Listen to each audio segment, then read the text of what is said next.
जय माता दी। आप सभी को चैत्र नवरात्रि के चौथे दिन की हार्दिक शुभकामनाएं। नवरात्रि के चौथे दिन माँ भगवती के कुष्मांडा रूप की पूजा की जाती है और माँ कुष्मांडा की पूजा करके रोग शोक दूर करने का आशीर्वाद मिलता है। आयु और यश में वृद्धि होती है। देवी कुष्मांडा को अष्टभुजा देवी भी कहा जाता है। कुष्मांडा का अर्थ है कुमड़ा और माँ को बलियों में कुमड़े की बलि सबसे अधिक प्रिय है। प्रिय भक्तजनों, आज की इस वीडियो में आप जानेंगे माँ कुष्मांडा की संपूर्ण पूजा विधि, शुभ मुहूर्त, प्रिय भोग और मंत्रों के बारे में। आज दिनांक है 22 मार्च, दिन रविवार, और आज चैत्र मास की शुक्ल पक्ष की प्रतिपदा तिथि रात 9:16 पर समाप्त होगी। इसके बाद में पंचमी तिथि आरंभ होगी। ब्रह्म मुहूर्त समय सुबह 4:55 से 5:43 तक रहेगा। सूर्योदय होगा सुबह 6:32 पर, सूर्यास्त होगा शाम 6:34 पर और आज चैत्र मास के शुक्ल पक्ष की विनायक चतुर्थी भी है। इस दिन विघ्नता भगवान गणेश जी की पूजा करके माँ कुष्मांडा की पूजा करे तो संतानहीन को संतान सुख भी प्राप्त होता है, वहीं संतान की रक्षा भी होती है। आज भद्रा भी लग रही है और भद्रा काल सुबह 10:36 से लेके 9:16 तक रहेगा। भद्रा का वास स्वर्ग लोक में रहने के कारण यह भद्रा पृथ्वी लोक पर अशुभ नहीं होगी। आज राहु काल शाम 4:30 से 6 बजे तक रहेगा और माँ कुष्मांडा की पूजा करने के लिए प्रातः काल शुभ मुहूर्त रहेगा सुबह 5:12 से 6:23 तक। शाम की पूजा का मुहूर्त शाम 6:32 से 7:44 तक रहेगा। आइए अब जानते हैं माँ कुष्मांडा की पूजा विधि, मंत्र, भोग और नियमों के बारे में। देवी कुष्मांडा ही सृष्टि की आदि स्वरूपा आदि शक्ति है।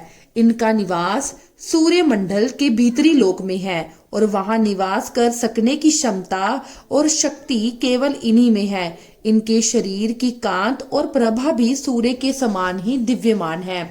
इनके तेज और प्रकाश से 10 दिशाएं प्रकाशित हो रही हैं। ब्रह्मांड की सभी वस्तुओं और प्राणियों में जो तेज समाया हुआ है वह इन्हीं देवी की छाया है। माँ कुष्मांडा की पूजा अर्चना से भक्तों के समस्त रोग शोक मिट जाते हैं। इनकी भक्ति से आयु, यश, बल और आरोग्य की वृद्धि होती है। माँ कुष्मांडा बहुत जल्द ही सेवा से प्रसन्न हो जाती हैं। इसलिए अगर सच्चे मन से माँ की पूजा करें, उपासना करें तो उसे बहुत जल्दी मनोवांछित फलों की प्राप्ति भी हो सकती है। आज माँ कुष्मांडा की पूजा करते समय एक खास सावधानी व्रती महिलाओं को बरतनी है, जिसके बारे में मैं इस वीडियो के अंत में बताऊंगी। ये जानकारी बहुत महत्वपूर्ण है। यदि आप पहली बार व्रत रख रही हैं तो इस बात का ध्यान आप माँ कुष्मांडा की जब भी पूजा करें तो जरूर रखें। नवरात्रि के चौथे दिन सुबह स्नान आदि से निवृत्त होने के बाद माँ कुष्मांडा की पूजा का संकल्प लें। व्रत का संकल्प लें, धूप दीप जलाकर माँ कुष्मांडा का आह्वान करें। ध्यान करें, माँ का प्रिय रंग पीला और नारंगी है, इसलिए इस रंग की सामग्री पूजा में अवश्य रखें। माँ कुष्मांडा को कुमड़े की बलि बहुत प्रिय है। कुमड़ा पेठे को कहते हैं। कुमड़े में कई बीज होते हैं। हर बीज में एक पौधे को जन्म देने की क्षमता होती है। इसी तरह माँ कुष्मांडा के अंदर भी सृजन की शक्ति है और उन्होंने ही पूरे ब्रह्मांड की रचना की है।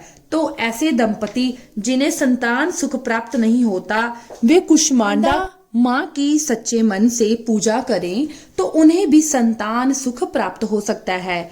कोई भी व्रत या पूजा बिना मंत्रों के, बिना चालीसा स्तोत्र के अधूरा रहता है। तो व्रत का पूर्ण फल प्राप्त करने के लिए या पूजा का पूर्ण फल प्राप्त करने के लिए मंत्रों का जाप अवश्य करें और नवरात्रि के चौथे दिन श्री दुर्गा सप्तशती का पाठ करने के लिए आज के दिन अध्याय 5, 6, 7 और 8 इन 4 अध्यायों का पाठ करना चाहिए और जिसके शुरुआत में श्री दुर्गा कवच, अर्गला और किल्क स्तोत्र का पाठ भी नियमित रूप से करना चाहिए। सबसे अंत में मंत्रों का जाप करते हुए श्री दुर्गा चालीसा का पाठ करें। माँ कुष्मांडा की कथा सुने और उसके बाद कपूर जलाकर आरती उतारें और माँ को आज के दिन भोग में सफेद साबुत पेठा अर्पित करें। आसपास के किसी भी मंदिर में आप पेठा अर्पित कर सकते हैं, जिसे कुमड़ा कहते हैं। और इसके अलावा आज के दिन माँ को भोग में पेठे की मिठाई अवश्य अर्पित करें। केसर युक्त पेठा अर्पित करने से माँ शीघ्र प्रसन्न होकर अपने भक्तों को मनोवांछित कामनाएं पूर्ण करती है और अपने भक्तों के घर में सुख समृद्धि का आशीर्वाद देती हैं। आज के दिन माँ को भोग में मालपुए का और बताशे का भोग भी लगाया जाता है। हर दिन नियम से पान, सुपारी, इलायची का भोग भी माँ को अर्पित करना चाहिए, बाद में जिसे आप प्रसाद के रूप में परिवार के ही सदस्यों को दे दें। माँ को लगाए गए फलों का प्रसाद भी आप स्वयं ग्रहण करें और साथ में अपने परिवार को प्रसाद के रूप में ग्रहण करवाएं। लेकिन ऐसी कोई भी सामग्री, ऐसी कोई भी वस्तु ग्रहण नहीं करनी चाहिए जिससे कि आपका व्रत खंडित हो जाए। सुबह पूजा करने के बाद अग्यारी करें। पूजा के अंत में हाथ जोड़कर सच्चे मन से क्षमा प्रार्थना करें। व्रत रखना है तो दिन भर व्रत रखें और शाम को एक समय माँ की फिर से पूजा करें। धूप दीप जलाकर माँ की आरती उतारें और उन्हें भोग लगाएं। शाम के समय सात्विक फलाहार का भोग आप माँ को अर्पण कर सकते हैं। बहुत से भक्त ये प्रश्न करते हैं कि जब नवरात्रि के दिनों में हम व्रत रखते हैं तो फिर अन्न का, जैसे कि खीर का या मालपुए का भोग हम कैसे लगा सकते हैं। तो ऐसा मानना है, व्रत तो हम लोग भक्त रखते हैं, माता रानी को तो हम भोग समर्पित करते हैं कि व्रत तो हम माता रानी को प्रसन्न करने के लिए रख रहे हैं। बाकी आपकी श्रद्धा है, आप जैसा चाहें अपनी श्रद्धा के अनुसार भी कर सकते हैं। आइए जान लेते हैं माँ कुष्मांडा के मंत्रों के बारे में।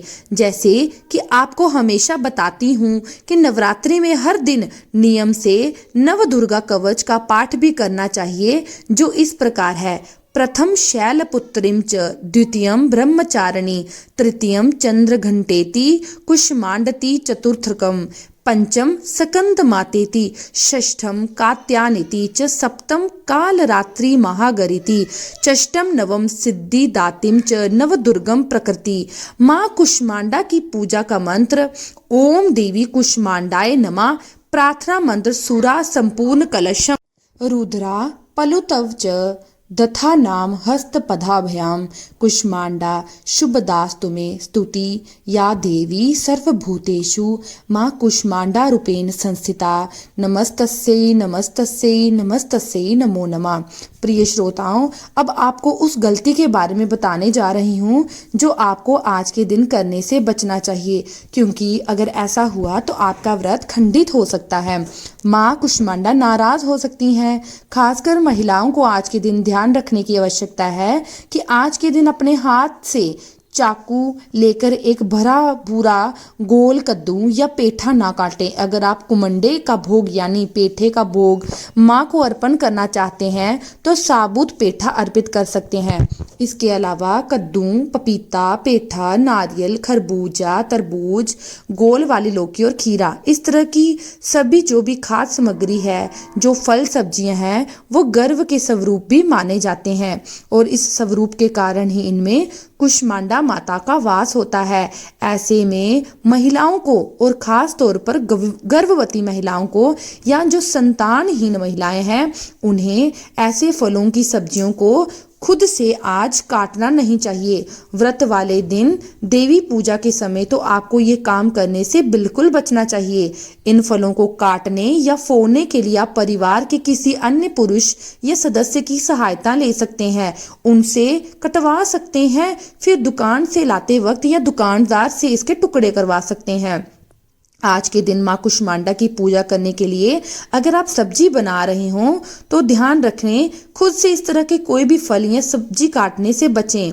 बाकी अपनी अपनी धारणाएं हैं, इसलिए अगर आपने गलती से ऐसा कोई काम कर लिया तो सच्चे मन से आप माँ से क्षमा प्रार्थना जो है करें। अगर आपको कुष्मांडा माता की कथा सुनाई दी है या श्रवण की है और अगर आपको वीडियो पसंद आती है तो चैनल को लाइक, शेयर और सब्सक्राइब करना ना भूलें और कमेंट सेक्शन में जय माता दी अवश्य लिखें।